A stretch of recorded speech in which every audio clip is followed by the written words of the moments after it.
በጣም በጣም በጣም ደስ የሚል እርክት ያደረገኝ ነገር መጨረሻው መማሩ። መጀመሪያሽ ችግር ስቃይ ቢሆንም መጨረሻሽ ደስታ ስለሆነ በጣም ነው ደስ ያለኝ። እሺ አስተማሪ ታሪኩን ለመስማት ዝግጁ ነን። የኔ ታሪክ የሚጀምረው ቤተሰቦቼ ገና ህፃን ያለሁኝ ነው በህይወታቸው ያለፈው ማለት ነው። አባቴ ገና በሆድ በእናቴ ሆድ ያለሁኝ፣ እናቴ ደግሞ የ7 ዓመት ምናምን ልጅ ያለሁኝ ነው የሞተችው። ከዛ የአባታችን ቤተሰቦች ደግሞ በጣም ደጋጎች፣ ሰሚራ ትንሽ ስልክ አምጪ ከውስጥ። የአባታችን ቤተሰቦች ደግሞ በጣም ደጋጎች ስለነበሩ 4 ልጆች ነን፣ ተከፋፍለው ይዘውን ሄዱ። እንዳጋጣሚ ሆኖ ግን እናቴ ከመሞቷ በፊት በጣም አሟት ስለነበረ የአክስቴ ልጅ አዲስ አበባ ወስዶ እንዲያሳድገኝ ሰጠችው፣ እኔን ማለት ነው። ከዛ ልክ እኔን አዲስ አበባ በገባሁኝ በአመቱ ደግሞ እናቴ ታርፍና ወደ ገጠር ለቅሶ ወሰዳለሁኝ ማለት ነው። ይቅርታ አንዴ ይቅርታ። እሺ ሚውት ታድርግ እሱ። እሺ ናማ አላህ ሐናን ና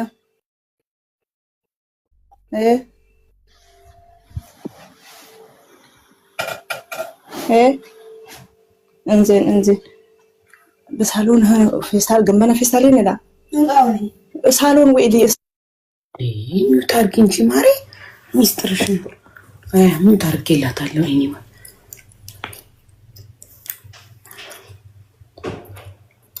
በብርጭቆ ጠጪ ሐቡዬ እንዲህ የሚመቸኝ እንዴ። ሀና በር ተንኳክቶ ነበረ። አዎ ምን አዘሽ ነው እቃ ወይስ እኔ ሺን ለበርዝዴይ ዲኮር አዝዤ ነበረ? ውሃ ነው። ኦኬ ውሃ የቱኛው ትልቁ ወይንስ የኔ ውሃ? ኦኬ ለኔ ምዘዥልኝ 1 ፍሬ ብቻ ነው ውሃ ያለኝ። ቴንክ ዩ። ልቀጥል ሀቡ? አዎ እና ወደ ገጠር ልክ አዲስ አበባ በሄድኩኝ በአመቴ እናቴ ትሞት ታርፍና ወደ ገጠር ተመልሼ ለቅሶ ተወሰድኩኝ። ከዛ የወሰደኝ የአክስቴ ልጅ አንተ በስርዓቱ አታሳድጋትም ትለውና አክስቴ እናቱን ማለት ነው ክፍለ ሀገር ታስቀረኛለች። ከዛ አክስቴ ደግሞ በቃ ከባህሪዋ በጣም ከባድ ናት። እንደ ገጠርም ደግሞ የኑሮ ቤተሰብ ነው ያለው አይደል፣ ትንሽ ደህና ቤተሰብ ነው ያለው። ልጆቿ ደግሞ እንዳለ በሞታታ 1-2 ልጆች ብቻ ናቸው የቀሯት። እሷ በጣም የሆነ ቁጣኛ ናት ከምነግርሽ በላይ ማለት ነው። ግን ሆኖም ያው ትምህርቴ ላይ ቁርአኔ ላይ ብቻ በአግባቡ እንዳድግ በጣም ጥረት ታደርጋለች። ያን ነገር ደግሞ ለኔ በጣም የሆነ ይበዛብኛል። ገባሽ አይደል? ከትምህርቱም ጋር ከልጅነቴም ጋር ከቤተሰብ ማጣት ጋር በቃ ምንም ረፍት አይሰጠኝም። ከዛ እንደምንም ብዬ 4ኛ ክፍል ከተማርኩኝ በኋላ ደግሞ ያክስቴ ልጅ ደግሞ በጣም ነበር የሚወደኝ የሚረዳኝ፣ አሁን የምታሳድገኝ ልጅዋን ማለት ነው። እንዳጋጣሚ ሆኖ ደግሞ በመኪና አደጋ ይሞታል እሱ። እንዳጋጣሚ ሆኖ ሲሞት በቃ አክስቴ ደግሞ ከቀልቧም ወጣች። እንደዛም ሆኖ ማለት ነው። ከዛ ወንድሜ አዲስ አበባ ነው፣ አንደኛ አክስቴ ታሳድገዋለች። አንዷን ታናሽ እህቴም እንደዛ አንደኛ አክስቴ ታሳድጋታለች። ታላቅ እህታችን ደግሞ እስካለሁኝ ድረስ ከእናት ከአባቴ ቤት አልወጣም ብላ እዛ ቤት ትኖራለች፣ ገጠር ማለት በጣም የባሰበት ገጠር ላይ ነው።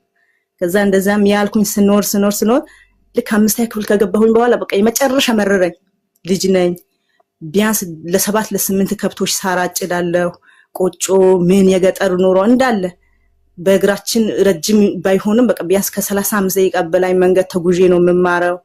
አንድ ተማሪ ቀድሞኝ ከመጣ እኔን አያርገኝ። አንድ ተማሪ ከአስፋልቱ አልፎ እኔን ቀድሞ ከሄደ ማለት በቃ ተይኝ። ጠዋት ትምህርት ቤት እስከሚሄድ 9ኛ ክፍል ነው የተማርኩት። ወላሂ 1 ቀን ብቻ ነው ቁርስ የበላሁት፣ 1 ቀን ማለት ነው። በቃ እሱም ካደረሰኝ 1 ሲኒ ቡና ጠጣለሁኝ፣ በእጄ ንፍሮ የቡና ቁርስ ወይ ንፍሮ ዘግናለሁኝ፣ ትምህርት ቤት እሄዳለሁ። ያም ሆኖ በጣም ጎበዝ ተማሪ ነኝ። 1ኛ ወይ 2ኛ ወይ 3ኛ ከዛ አላልፍም። እንደዛ ነው የምወጣው ከትምህርት ቤት ማለት ታዋቂ ነኝ። ከዛ እንደዛም ያልኩኝ ስቀጥል ልክ 5ኛ ክፍል ላይ በቃ የመጨረሻ መረረኝ ኑሮን ማለት ነው። አሁን አዲስ አበባ መግባት አለብኝ ሰው ተከፍል ላይ በቃ አለብኝ ብዬ በቃ ተማረረኝ። ሰላም ሚውት አድርጊ ተራሽ እስኪደርስ ተማረረኝ። ልክ ትምህርቴ ላቋርጥ አልኩኝና እንደገና ምን ሆኜ ነው ሐናን በቃ መማር አለብሽ፣ ምንም ይሁን ምንም መማር አለብሽ፣ ያለ ትምህርት የትም መድረስ አትችይም ብዬ ትምህርቴንም ቀጠልኩኝ። 6ኛ ክፍል ደረስኩኝ። 6ኛ ክፍል ላይ እንዳልኩሽም እጄ ማጭድ ያልቆረጠው ቦታ የለም፣ የቆጮ መቁረጫ ያልቆረጠው ቦታ የለም። እጄ ባሳያችሁ በጣም ተአምር ነው የሚሆንባችሁ። በቃ ያም ሆኖ ግን መማር ፈልጋለሁኝ፣ ቁርአንም መቅራት ፈልጋለሁኝ፣ ጥሩም ህይወት እንዲኖረኝ ፈልጋለሁኝ። አልቻልኩትም። መጨረሻ ቀን ደግሞ ደፍተሬን አቃጠልኩትኝ። በቃ መማር የለብኝም እነዚህ ደፍተሮቼ መጽሐፎቼ ካቃጠልኳቸው ትምህርት ቤት አቋርጣለሁኝ። ስለዚህ ለመወሰን ብዬ ደፍተሮቼ እንዳለ አቃጠልኳቸው። ትምህርት ቤት ስቀር ደግሞ መምህራኖቼ እንዳለ ከትምህርት ቤት ወደ ቤት መጡ። ለምንድነው ትምህርት ያቋረጥሹ ብለው ወደ ቤት መጡ። እንደገናም ይዘውኝ ሄዱ። 5 ሳንቲም ያጋጩ ደፍተር ገዙልኝ። ስክሪፕቶ ደብተር እንደዛም ያቃጠልኳቸው መጽሐፎቹ ምናምን ነገር ብዙ ነገር ተሸፍኖልኝ ትምህርቴንም ቀጠልኩኝ። ወደ 7ኛ ክፍል ገባሁ። 7ኛ ክፍል በቃ የሆነ መጋደል አለ አይደል? ከህይወትሽ ከዝም ብለሽ ትግል ፈጥረሽ ምትማሪው ትምህርት ማለት ነው። ልክ 7ኛ ክፍል ገብቼ ሳለ በቃ ካክስቴ ጋር እሷም በጭንቅላቷም አይደለም ከህይወቷም አይደለችም። በቃ የሌለ ፍልሚያ ውስጥ ገባን። ትምህርቴንም ላቋርጠው ፈልጋለሁ። ካቋረጥኩት ደግሞ ሌላ ቦታ ሄጄ መማር አልችልም። ምክንያቱም እንዳልኩሽም የአባቴ እህቶች አንዳንድ ይዘዋል እኛን የሚያስተምሩ ልጆች ማለት ከቤተሰብ እህቶቼ ወንድሞቼ ምናምን ነገር ያለኝ አማራጭ ሰው ቤት ተቀጥሬ መስራት ነው። ያን ትምህርት ካቋረጥኩኝ ያን 7ኛ ክፍል ላይ ሆኜ ከሷ ጋር ካክስቴ ጋር በየተጨቃጨኩኝ ምንም ያልኩኝ ያለቀስኩኝም ደፍተሬን ያቃጠልኩኝ ድጋሚ ከትምህርት ቤት እየተገዛልኝ ያዋጡልኝ መምህራኖችም አይዞሽ ያሉኝ ምንም ልክ 8ኛ ክፍል ደረስኩ። ሚኒስትሪ ደረስኩ። ሚኒስትሪ ላይ ደግሞ ካክስቴ ጋር በቃ የሌለ ጥል ውስጥ ገባን። ምክንያቱም በቃ እኔ መስራት ፈልጋለሁኝ በሰራ ደስ ይለኛል ያቅሜን ስራ ማለት ነው። ግን መስራው ስራ ከአቅሜ በላይ ነው። ከራሴ የማይመጥነኝ ስራ ነው የምሰራው። ከትምህርቱም አልሆንም ከራሴም አልሆንም። በቃ ከቀልቤ ወጣሁኝ 8ኛ ክፍል ስደርስ። አጋጣሚ ደግሞ ሰፈር ላይ የሆነ ዝም ብሎ የሚመላለስ የሆነ ልጅ ነበረ። ከሱ ጋር ተገናኘን እንዳጋጣሚ ማለት ነው። ትንሽ ልጅ ነኝ። ዝም ብለን እንደ ጓደኛ ነገር እንቀራረባለን ከልጁ ጋር ማለት ነው።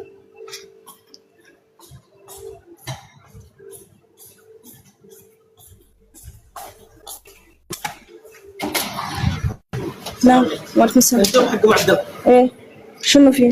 10 دينار وجبات بالقرآن. زين.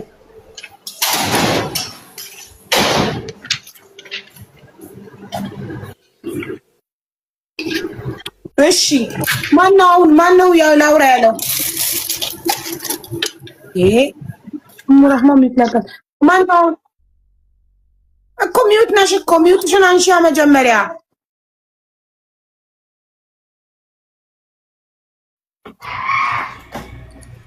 ሚውት አርጊና እንደገና አብሪ አብረውኝ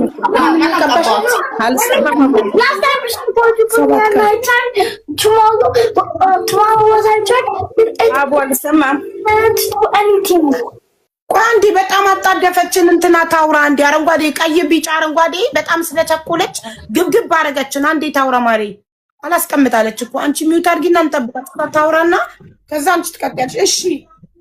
እሺ ቀይ ቢጫ አረንጓዴ ቀጥ ማሪ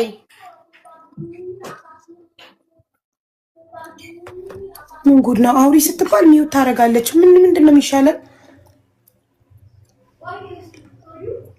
እያወራች እንዳይሆን ብቻ ሚውት ነሽ እኮ።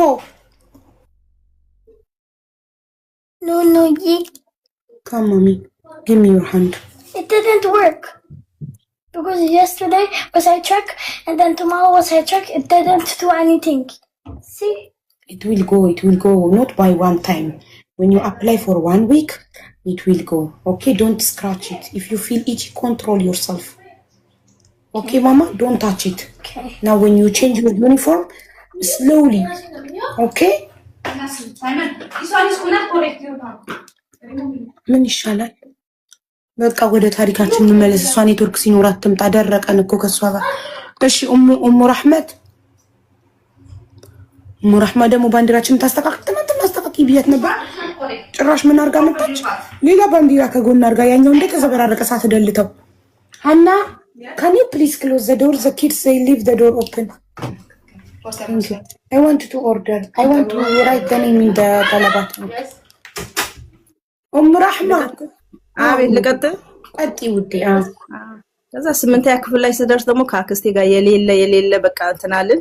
እኔም ደግሞ ከበደኝና የሆነ 1 ወር 2 ወር እንደተማርኩኝ ሰፈር ላይ የሆነ የሚመላለስ ልጅ ነበረ ዝም ብዬ የዛ አካባቢ ልጅ ነው ግን ከቤት ካልመውጣት የተነሳ የዛ ሀገር ልጅ የዛ ሰፈር ልጅ መሆኑን ራሱ አላቀውም ከቤት ወደ ትምህርት ቤት ነው ከቤት ወደ ስራ ነው ከዛ ሌላ ምንም ማቀው ነገር የለም ከሱ ጋር ደግሞ ዝም ብሎ በቃ የሆነ ችግሬንም ያለው ነገር እሱ ይረዳል ያቀኛል እኔ ግን አላቀውም ዝም ብለን እንደ ጓደኛም እንደ እንትን ተዋወቅን እንደዛ ያየሰው ደግሞ ላክሰ ያው የገጠርም ወሬ ነው ልጅሽ እኮ አንቺ ያሳደግሻቸው ልጆች በዚህ ልክ አልነበሩም እንዲ ብሎ ይነግራታል እሷ ደግሞ በቃ ሌላ ታሪክ ውስጥ ገባች በዚህ የመጣ ማለት ነው ከዛ ትምህርቶይንም አቋርጬ እዛ የአባት እናታችን ቤት የምትኖረው እህታችን ጋር ታላቅ እህታችን ጋር እዛ ሄድኩኝ 8 አቋርጬው ማለት ነው ሄድኩኝ ልክ 3 ወር 4 ወር ተምሬዋለሁኝ እዛ ሲሄድ ማለት ነው ከዛ ፎርም ሲሞላ የሚኒስትሪ ፎርም ሲሞላ ደግሞ ዝም ብዬ መጥቼ ፎርም ሞልቼ ስፈተን አለፍኩኝ 3 ወር ብቻ ተምሬ ማለት ነው 8 ክፍል አለፍኩኝ በጣም በጥሩ ውጤት አለፍኩኝ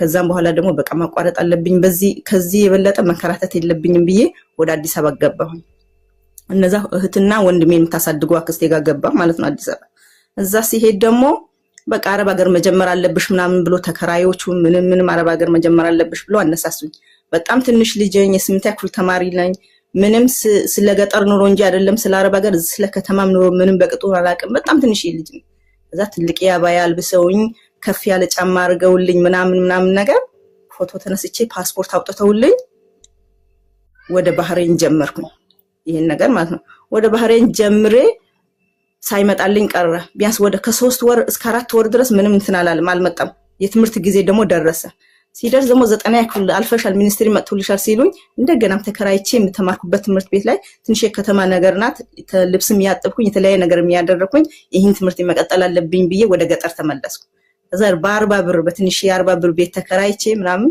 9 ክፍል መማር ጀመርኩኝ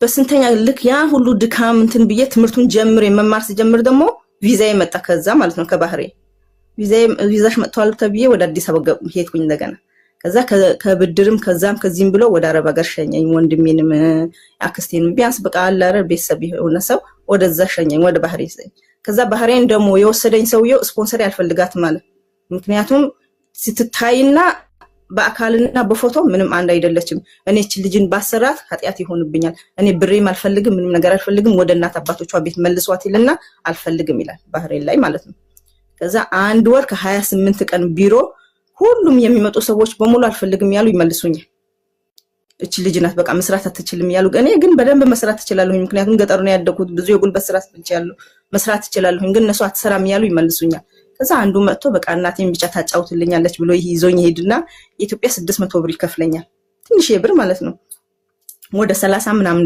ዲናር ይከፍለኛል 32 ነው 30 ዲናር ብቻ ግን እንደዛ ነገር ይከፍለኛል እኔ ለዓለመሄድ ብቻ ተመልሼን ያንስ ቀይ ውስጥ ለዓለመግባት እሺ ሰራልሁኝ ብዬ ሄድኩኝ ግን በቃ የገጠመኝ ደግሞ በጣም ትልቅ ነገር ነው አሮጊቷ እናትየው ማለት ነው ምንም ነገር እንትና ተንቀሳቀስም እኔ ነኝ በዊልቸር ማነሳት እኔ ነኝ ሽንት ቤት መውሰድ እኔ ነኝ ማጥባት ጽዳት አለ ምግብ ብቻ ነው የማይሰራው እንጂ እንደዛም ሆኖ አስቢ በኢትዮጵያ ወደ 700 ብር ራሱ አይመነዘርም ደሞዜ ማለት ነው የወር ደሞዜ በኢትዮጵያ 700 ብር ራሱ አይሆንም ልክ አመት ከ4 ወር ከሰራሁኝ በኋላ ብር ጨምርልኝ አንተ ስራ አትሰራም ብለህ ነው ያመጣኸኝ ይሄ ሁሉ ስራ እስከሰራሁኝ ድረስ ግን ብር ጨምርልኝ ስለው በቃ ሌላ ነገር ውስጥ ገቡ ሰዎቹም ራሱ ማለት ነው እንዴት እንደዚህ ያለሽ ምናምን ነገር ብሎ ይጨምሩልኝም አልፈለጉም ቤት ውስጥ አስረው እንዲያስቀምጡኝ ፈለጉ ከዛ የሆነ ቀን አምልጬ ወጥቼ ባህሬን ፖሊስ መክተብ ውስጥ ሄድኩኝ ያጠያይኩኝ ማለት ነው ፖሊስ ስቴሽን ሳይሆን ፖሊስ መክተብ ብቻ ወሰዱኝ ፖሊስ መክተብ ወሰዱኝ ያልኳቸው ሄድኩኝ ሰውየው ተደወለለት አየር ላይ እንዲያሳፍረኝ ተጠየቀ እዛው ከዛ ፖሊስ መክተብ ውስጥ ያለሁኝ ትኬት ቆርጦ አምጥቶ ልብሶችን ምናምን ነገር አምጥቶ ወደ ኢትዮጵያ መለሰኝ ከዛ አንዱን ደላላ አግኝቼ ያው ስቃይ ነው የሚጠብቀኝ ምንም ብር የለኝም እጄ ላይ እንደገና ወደ ዱባይ ለመሄድ አንዱን ደላላ አናገርኩኝ ደላላው ደግሞ ምግብ ትችላለች ሁሉም ነገር ትችላለች ምናምን ነገር ብሎ ውሸት ያወራና ዱባይ ይልከኛል ዱባይ ደግሞ ሴትየዋ ምግብ ስሪ ስትለኝ እኔ ምንም ነገር አልሰራም ምንም ነገር አልችልም ከዛ በጣም ተናደደች እንዴት ነው በቃ ሲጀመር አንቺ ልጅ ነሽም ምትነሹ ፎቶና ሚላክልኝ ፎቶና የመጣ ፎቶ አንቺ አንድ አይደላችም ብሎ በቃ የመጨረሻ ተማረሩብኝ ያም ሆኖ 9 ወር ካሰራችኝ በኋላ የመጨረሻ በቃ እኔ እንደዚህ ቦታ ሊሄድ ነው ጓደኞቼ ጋር ይወስዱሻል የሆነ ታክሲ ውስጥ ገቢና ያደርስሻል እኔ ተሳፍሬ እስከመጣ ድረስ ጓደኞቼ ጋር ቁጭ በይትለኝና ትወስደኛለች፣ ታክሲ ውስጥ ትከተኛለች። ቦርሳዬ ጨምራ ፓስፖርት ቦርሳዬ ውስጥ ጨምራ ምናምን ነገር ትከተኛለች። ልክ ታክሲው ደግሞ ይዞኝ ሲወጣ እሷ ፖሊስ ጣቢያ ትደውልና ከፖሊሶች ጋር ትደውልና ዘርፋኝ ፓስፖርቷን ይዛ እየጠፋች ነው ብላ ትደውላለች። የዱባይ በ9 ወር ከሰራሁባት በኋላ ማለት ነው። መንገድ ላይ ተያዝኩኝ። እኔ ምንስ ብናገር ምንስ ብል ማንስ ያምነኛል? 7 ቀን ነው 8 ቀን ፖሊስ ጣቢያ ያስቀምጠውኝ እንደገና ደግሞ ፎሬቨር ካንስል ተደርጌ ወደ ኢትዮጵያ ገባሁ። ከዛ ኢትዮጵያ ስገባ ደግሞ አንድ ቤተሰብ አይንሽ ላፈር እንጂ አንድ ቤተሰብ እኔን የሚያናግረኝ ሰው አጣሁ። ምክንያቱም እውነትም እንደተባለውም እዛ ገጠር ላይ ከተለያየ ሰው ጋር ዘላ ለምዳ እንደፈለገች ሆና ለምዳ ሄዳ መስራት አቃታት ብለው በቃ ምንም አክስቶቼ ብቲ ምንም በቃ ሰው እንደሌለ ብቻ ግን በቃ ያ በፊት ያሳድገኝ የነበረው ያክስቴ ልጅ ሚስት አለች። እሷ ብቻ ናት እንትን ምትረዳኝ። ከዛ አሁንም አንድ ቻንስ አለሽ፣ አሁንም የሆነ ቦታ መሞከር ትችያለሽ፣ እዚሁ ሰው ቤትን ተቀጥሬ ለስራ ካልሽም ደግሞ እኔ ያለሁኝ ብላ እሷ ከጎኔ ትሆንና እንደገና ደግሞ ወደ ኩዌት ጀምራለሁ ለሶስተኛ ጊዜ ማለት ነው። ኩዌት ኤምባሲ ደላላ ኩዌት ኤምባሲ ከሌ ምትባል ልጅ አለች ብሎ ወረቀት ይሰጠኝ፣ የፓስፖርት ኮፒ ይሰጠኝና ኩዌት ኤምባሲ ይመራኛል። ቦሌ መድኃኔዓለም ማለት ነው። እሱ ደላላው የሰጠኝን ስም እዛ እንትኑ ውስጥ ኤምባሲ ውስጥ 2 ናቸው የሴቶቹ ስም ማለት ነው።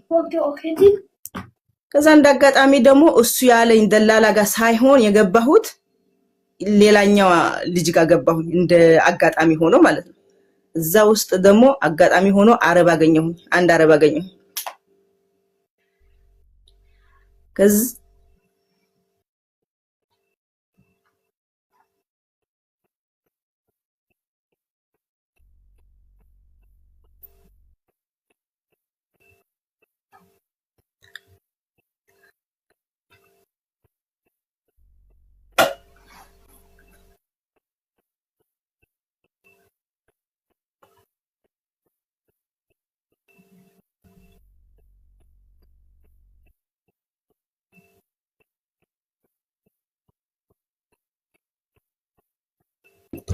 ይቅርታ ከልጄ ጋር በሆነ ጉዳይ እየተከራከርኩ ነበር።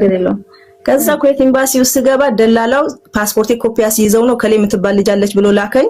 ያ ኤምባሲ ውስጥ ደግሞ 2 ናቸው፣ እሱ የሰጠኝ ስም 2 ናቸው። እኔ እንዳጋጣሚ ሆኖ እሱ የሰጠኝ ጋር ሳይሆን ሌላኛው ጋር ገባሁኝ ማለት ነው። እንድድል ሆኖ ሌላኛው ጋር ደግሞ የኩዌት ዜጋ የሆነ አረብ አገኘሁኝና ስቅስቅ ብዬ ያለውን ችግር እንዳለ አልቅሼ ነገርኩት ለአረቡ ማለት ነው። እንደዚህ እኔ ቤተሰብ የለኝም ብዙ ቦታ ተንከራትቻለሁ ምናምን ብዬ ስደውል ፓስፖርትሽ ስጠኝ አለኝ። የለኝም ደላላው ጋር ነው አልኩት። ደወለለት። ፓስፖርቷን ስጣት ሲለው አልሰጣትም አለ። 2000 ብር ልክፈልህ አለው፣ እምቢ አለው። 3000 ብር ልክፈልህና ስጣት አለው፣ እምቢ አለው። 4000 ብር ሲለው መጨረሻ ላይ እምቢ ሲለው ወዲያውኑ ደብዳቤ ጽፎልኝ ምን ብሎ ኢሚግሬሽን የሆነ ማተብ ነገር አስመትቶ ኢሚግሬሽን ላከኝ። ከዛ ሰው 3 ወር 4 ወር በሚቀጠርበት ጊዜ ራሱ በሶስተኛ ቀን ፓስፖርት የተሰጠኝ እኔ ምን ብሎ እንደጻፈበት ማላቀም ራሱ ክፍሉ አዲስ ፓስፖርት አስወጣልኝ ሰውየው ማለት ነው። ምንም ነገር ሳልከፍል ወላሂ 1 ብር ሳልከፍል እስከምትሄጂ ድረስ እንኳን ቂጣ የምትገዥበት ነገር ብሎ የኢትዮጵያ ብር ሰጥቶኝ በ15 ቀን ውስጥ ሁሉም ፕሮሰስን አስጨርሰው ወደ ኩዌት ላከኝ ያረቡ ማለት ነው። እንደ አልহামዱሊላህ በጣም ከባድ ሰዎች ነበሩ የገባሁባቸው ሰዎች። ቢያስ ከ8 በላይ ፋሚሊዎች ናቸው። ምግብም ጽዳት ምንም ስል ታግሻቸው 1 አመት ከሰራሁኝ በኋላ ሰው አምጪ ብለውኝ ሰራሁኝ። አልহামዱሊላህ 8 አመት ሰራሁባቸው እነዛ ሰዎች ማለት ነው። 8 አመት ሰራ ያን ሁሉ ችግር አስተምሮኛል። አልহামዱሊላህ ብር መያዝ ችዬበት። ያ በፊት የነገርኩሽ ልጅ ደግሞ የ7ኛ ክፍል ተማሪ ያለሁኝ ተዋውቁት ያልኩሽ ልጅ እኔ እሷ ቀድማ ሳታገባ አላገባም ብሎ ቁጭ ብሎ ይጠብቃል። አንገናኝም በሆነ አንዴ በስልክ ካልሆነ በስተቀር አንገናኝም። ልጁ በጣም ጨዋ ልጅ ነው። በጣም ከምነግርሽ በላይ ጥሩ ልጅ ነው። ልክ ኩዌት 4 አመት 5 አመት ምናምን እንደሰራሁኝ ቫኬሽን ሄድኩኝ፣ እንደረፍት አድርጌ ሄድኩኝ። እዛኔ ደግሞ በቃ ነገረኝ እንደዚህ በቃ እስከ መጨረሻው ድረስ ነው ምናምን ነገር ብሎ እንትና ላይ ከሱ ጋር ደግሞ ጓደኝነት ቀጠል። ከስንት አመት በኋላ ቢያስ ከ6 ከ7 አመት በኋላ እኔን ሳያገኘኝ ቁጭ ብሎ ጠብቆ ማለት ነው ከሱ ጋር ጓደኝነት ቀጠልን። ተመልሼ ወደ ኩዌት መጣሁኝ። 8 አመት ሰርቼ ብር ስልክለት እሱ ያለንበት ከተማ ላይ መሬት ገዝቶ ቤት ሰርቶ አንዳንዴ መጥፎ ሰውም እንዳለ ሁሉ ጥሩ ሰውም ያጋጥምሻል። ከታገስ ጥሩ ሰውም መጥፎ ብቻ ያወራን በቃ ተማረን ይሄ ህይወቴ ነው ይሄ በዚህ ማቆም ብለን ካልተማረረን እንቀጥላለን ብለን ካለን ደግሞ በመሐልም የሆነ ጥሩ ነገር እንደሚያጋጥም ነው እኔ የተረዳሁት ማለት ነው። 1 ብር አንድ ብሬን እልክለታለሁኝ ይሄ ነገር ብዬ እልክለታለሁኝ ተሸክሞ የእንጨት ስራ ሰርቶ ደክሞ ከላኩለት 20 ሺህ ብር 20 ብር ቢጨምርበት እንጂ አንድ ቀን 5 ሳንቲም ሳያጠፋብኝ ልጁ ማለት ነው አንድ ቀን ሳይጎልበት በቃ የሰጠሁትን ጨምሮ እንጂ ማለት ነው። አንድ ጊዜ ደግሞ አመት በዓል መጥቷል እስኪ ልብስ መልበስ አለብህ ወይ ሆነ ነገር ማድረግ አለብህ ብዬ ብነግረው አንድ ቀን እንደ ወንድ ገብቶ ምግብ ቤት ገብቶ እንጀራ አዞ ሳይበላ ወላሂ በቃ የሰጠሁትን ብር እንዳለ አጠረቃቅሞ ከአንድ 2 3 መሬት ገዝቶ መኖሪያ ቤት ሰርቶ ለኔ ማለት ነው ብዙ ነገር አድርጎ ጠበቀኝ። በ8 አመት ሲሄድ ማለት ነው ብዙ ነገር አድርጎ ጠበቀኝ። ቤተሰብም የዛኔ አይሆንም ብሎ ያለውን ቤተሰብ ሪታውን አቆመ። አልহামዱሊላህ ተጋባን ከሱ ጋር 8 አመት ጨርሼ ሲሄድ ተጋባን። በስንት አመታችን? በ11 አመታችን እኔና እሱ ከተተዋወቅን በ11 አመታችን ኒካ አስረን ተጋባን። ከዛ ያው አንዳንዴ እንቅፋት መልሶ ማይጠፋሽም እንደገናም ደግሞ የሱ ቤተሰብ ጣልቃ ገብነት ተፈጥሮ በቃ ለብዙ ነገር ተደራረስን። በዛ መሃል ደግሞ አልহামዱሊላህ እንደ ድልም ሆኖ በቃ ወለድኩኝ ከአንድ 2 3 ልጆችን ወለድኩኝ ማለት ነው በመሃል። ከዛ መጨረሻ ጊዜ ሶስተኛ ልጅ ሲወልደው ደግሞ የኔን ቤተሰብ የሱን ቤተሰብ ትልቅ ጸብ ውስጥ ይገባና በትንሽ ነገር በቃ እሷን ካልፈታህ ይሉታል ልሱን ማለት ነው ከሷ ጋር ካልተለያያችሁ ይሉታል። እሱ ደግሞ እስካሁን ድረስ ጠብቂያታለሁኝ 11 አመት በተስፋ ጠብቂያታለሁኝ። አሁን ደግሞ ቤተሰብ ነው ባለቤቴ ናት የፈለጋችሁትን ነገር አደርጋለሁኝ 50 ብር ካለኝ ከናንተ ጋር ካፍላታለሁኝ እንጂ ምን አደረግሽ ብዬ ነው እኔ የምፈታት የልጆቼ እናት ናት አልፈታትም ብሎ ግትር ብሎ ይቆማል እሱ። ከዛ አሁን 4 አመታችን ከቤተሰብ ጋር ከተገናኘን ከሱ ቤተሰብ ጋር ማለት ነው በኔ መጣ ማለት ነው። በቃ መጨረሻ ላይ ደግሞ በቃ የሌለ ነገር ውስጥ ገባን። እሱንም ከቤት አስወጡት ከቤት ውስጥ እንዳይቀላቀል አደረጉት። በቃ ታሪኬ ይሄን አይደለም ብዙ በውስጥ በጣም ብዙ ረጅም ታሪክ አለው። አሁን ከሱ ከቤተሰብ ጋር ያለው ታሪክ ማለት ነው። እኔ እንደ ቤተሰቦቼ አባት እናቴ ብዬ ነው አምኜ የተቀበልኳቸው እህቶቹን በዛ ልክ እሱ ነው ያደከመው። እቺ ልጅ እኮ እናንተ እናት አባት ትሆኑኛላችሁ ቤተሰብ ትሆኑኛላችሁ ብላ ነው የተጠጋችን። ስለዚህ አሁን ደግሞ ምን አደረግሽ ብዬ ነው የምፈታት ብሎ እሱ ከጎኔ ቆመ ማለት ነው። አልহামዱሊላህ አሁን ያለው ነገር ከምንም በላይ ደስ የሚል ነገር ነው ያለኝ። ልጆቼ የ7 አመት የ4 አመት የ2 አመት ልጅ አለኝ አልহামዱሊላህ ከሞላ ጎደል በቃ የሆነ ጥሩ ሁኔታ ላይ ነው ያለሁት። ብቻ ግን የሆነ ትናንሽ የምሰራበት ቦታ አንድ የሆነ የሥራ ቦታ ገዝተውልኝ ነበር መንገድ ገብቶ ፈረሰብኝ አጋጣሚ ማለት ነው። ሲፈርስ ደግሞ የእንትኑን ያክል አልከፈሉኝም የደከምኩበትን ያክል የሰራሁበትን ያክል አልከፈሉኝም። ትልቅ አስፋልት ገብቶበት ፈረሰ። ትልቅ የምግብ ቤት ከፍተን ነበር የምንሰራ። ሲፈርስ ደግሞ የተሰጠኝን ብር ያው የቀረኝን ቦታ ላይ ደግሞ ተራ ቤት መስራት አይቻልም ብላም ነገር ብሎ እንትን ሲሉኝ ተመልሼ ወደ ኩዌት መጣሁኝ። ወደ ኩዌት በፊት የሰራሁባቸው ሰዎች ጋር ሳይሆን አጋጣሚ ዝም ብዬ ማክሰኞ ላኩኝ ሐሙስ ቪዛ ተልኮልኝ ወደዚህ መጣ እንዳጋጣሚ ማለት ነው። እና እሱም ደግሞ አሁን 3 ልጆች ያለ ሰራተኛ ያለ ቤተሰብ ድጋፍ ያለ አንድ ሰው አስበሽዋል የ7 አመት የ4 አመትና የ2 አመት ህፃን ያለ ምንም ድጋፍ ምግብ የሚሰራው የሚያጥበው ቤት የሚያጸዳው ቤት ውስጥ ከብቶች አሉን የገጠር ከተማ ላይ ነን የምንኖረው ማለት ነው። እነሱን የሁሉም ነገር በቃ ራሱ ኃላፊነቱን ይዞ እኔ እዚህ እየሰራሁኝ እሱ እዛ ይሰራል ማለት ነው። በቃ ለሰራተኛ የሚከፈለው ብር እኔ እቀበላለሁኝ ለኔ ይሆነኛል። ምንም ሰራተኛም አያስፈልገኝም ምንም ሰውም አያስፈልገኝም እኔ እሰራለሁኝ ብሎ አሁን 3ቱም ልጆቼ በስነ ስርዓት ከምነግርሽ በላይ በቃ እናታቸው ከምታሳድጋቸው ልጆች በተሻለ ሁኔታ ማለት ነው በየቀኑ ቪዲዮ እየደወለ ከልጆቹ ጋር ያገናኘኝ በየቀኑ የሚያደርጉትን ድርጊት ቪዲዮ እየቀረጸ የላከልኝ በቃ ደስተኛ ሆኜ እንድሰራ ማለት ነው። አንዳንዴ በቃ በህይወትሽ መጥፎ ነገሮችን በቃ የሆነ ቀለል አድርጌ ስነግራቸው ያለፍኩባቸው ህይወቶች በጣም ትላልቅ ህይወቶች ናቸው አስበሽዋል። በጣም ትልቅ ህይወት ማለት ነው። ያለ እናት አባት አድገሽ ብዙ ነገር ተጋፍጠሽ በስተመጨረሻ ደግሞ ጥሩ የህይወት አጋር አጋጥሞሽ ጥሩ ነገር እንትን ሲልሽ በጣም ደስ ይላል። እና አሁን ያለሁበት ሁኔታ በዚህ ላይ ነው። በቃ የሆነ ነገር ቸግሮኛል ብለን መቆም የለብንም መሄድ ነው። በቃ በተቻለን መጠን መሄድ መንቀሳቀስ ሰበብን ማድረስን የመሰለ ነገር የለም ለማለት ነው እናቴ። በጣም ደስ የሚል እርክት ያደረገኝ ነገር መጨረሻው መማሩ።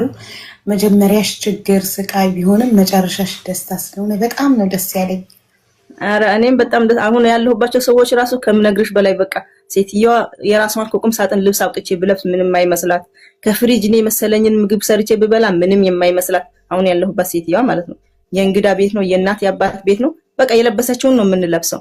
አሁን ደግሞ በቃ ሰርጀሪ ነኝ 3 ጊዜ ሲኤስ አለኝ በሲኤስ ነው የወለድኩት ብዬ ስነግራት የራሴ የምትዩ ሰው እንደፈለግሽ የምታዥው ሳምጪ ብላኝ የእህቴ ልጅ አመጣሁ። ገባሽ አይደል? በቃ ይሁን ተስፋ ካልቆረጥሽ ሁሉም ነገርሽ ወደ ፈጣሪሽ እጅሽ ከዘረጋሽ ሰዎች ደግሞ በድለውኛል ብለሽ ለነሱ ክፉ ካልሆንሽ እኔ አሁን የባለቤት ቤተሰብ በጣም በድለውኛል ብዬ ነው ማስበው። ግን እኔ አሁንም ለነሱ ጥሩ ነኝ። አሁንም ቢሆን ማለት ነው እለዋለሁኝ ለባለቤቴ ገበያ ሄደ 100 ብር ካገኛ በስራ አጋጣሚ 50 ብር አካፍለኝ፣ እኔ ምንም ችግር የለብኝም። ዛሬ እኔ ጋር ካደርክ ቤተሰቦች ከናፈቁ በነጋታው እነሱ ጋር ሄደህ ብታድር እኔን ስለጠሉኝ ለምን እነሱ ጋር ትሄዳለህ ብዬ አልልም። እኔ ምንም ችግር የለብኝም። ምክንያቱም እኔን ከማግኘት በፊት ያገኘኋቸው እነሱ ናቸው።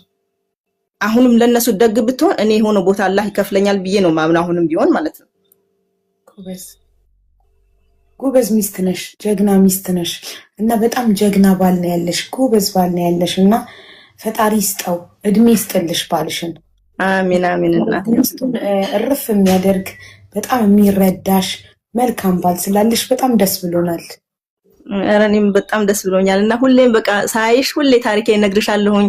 ቢያንስ የሆነ ሰው ያስተምራል፣ ይሄ ነገር የሆነ ሰው ያስተምራል። ብዙ ጊዜ ደብተሮቼን አቃጥያለሁኝ። ብዙ ጊዜ 10 ሳንቲም ተለምሎልኝ ትምህርት ቤት ውስጥ እንደገና እየተመለስኩኝ ማለት ደብተር እየገዙልኝ አልማርም ብዬ እንደገና ማለቅሳለሁኝ። እንዴ እኔ ሴት ልጅ ነኝ፣ እኔ የቲም ነኝ፣ እናት አባት የለኝም። እኔ መሀይብ ሆኜ ደግሞ ካልተማርኩኝ ማን ነው የሚፈልገኝ? ቢያንስ እንኳን ራሴን በራሴ ለመቆም የተወሰነ መራመድ አለብኝ ብዬ እንደገና ትምህርቱን እጀምረዋለሁ። ገባሽ አይደል?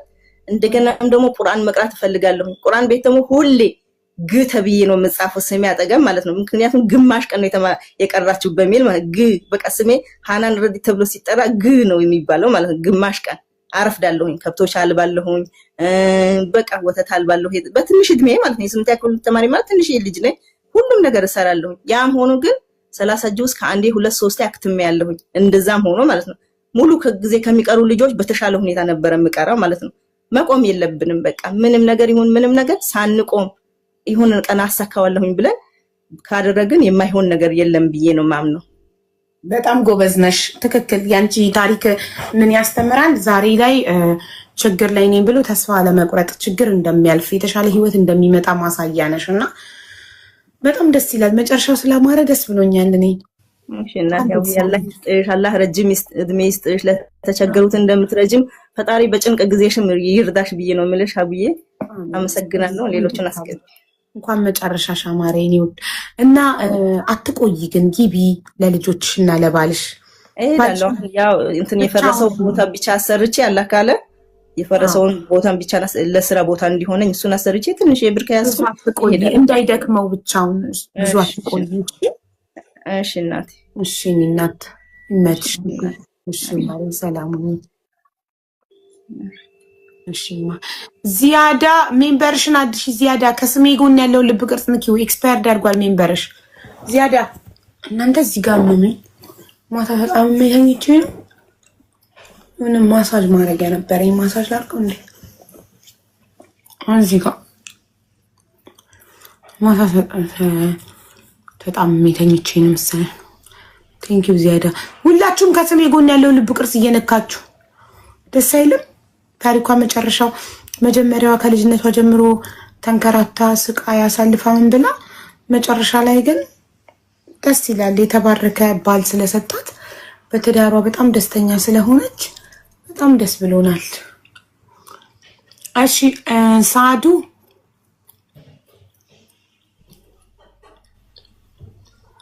አቦ አስገቢኝ ባላ በልጆችሽ ምን በልጆችሽ አስባለሽ ችግር ላይ ነኝ የገንዘብ አይደለም ብለሽ ከጻፍሽ ምንም ሳቲ ባላም ሳቲ በልጆችሽም ሳቲ እኮ ትገቢያለሽ። ችግር ላይ ነኝ ገንዘብ አይደለም ብለሽ መጻፍ ነው። የገንዘብ ከሆነ ግን አትሞክሪ። ይሰማል ውዴ። እሺ ሀቡ እኔ ትናንትናም ጽፌ ነበር ሪያድ ውስጥ ታማብኝ እንደሆነ እኔ ያለሁት ዱባይ ነው። የገንዘብ አይደለም ብለሽ ጽፋሽ ነው ያስገባውሽ። አዎ ግን እኔ የምፈልገው